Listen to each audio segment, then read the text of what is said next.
Katika vitu ambavyo vya msingi katika Biblia kuna vitu vinaitwa principles.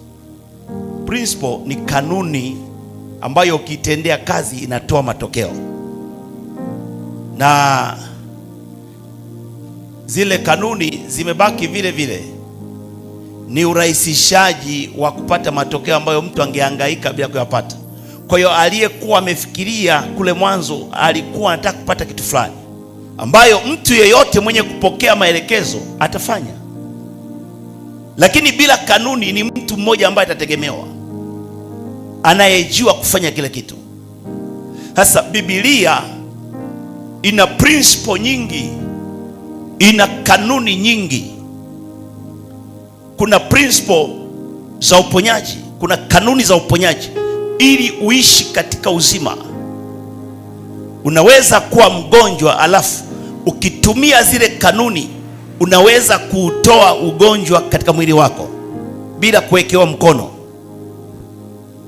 Principle, ukitumia zile kanuni unaweza kujitoa kwenye ugonjwa, mkaachana, ukawacha. Ziko kanuni za mafanikio. Unaweza kutoka katika hali ya kutokufanikiwa ukaingia hali ya kufanikiwa kwa kanuni.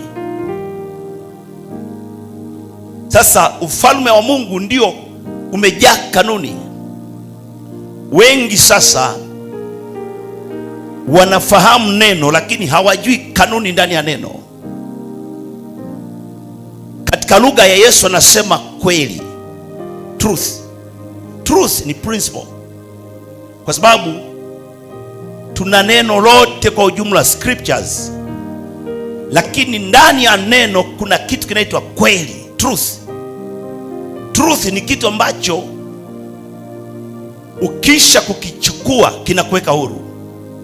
Anasema mtaijua kweli, nayo kweli itawaweka huru. Sio tu kulijua neno. Kulijua neno kwa ujumla haliwezi kuweka huru mpaka ujue kweli ndani ya neno.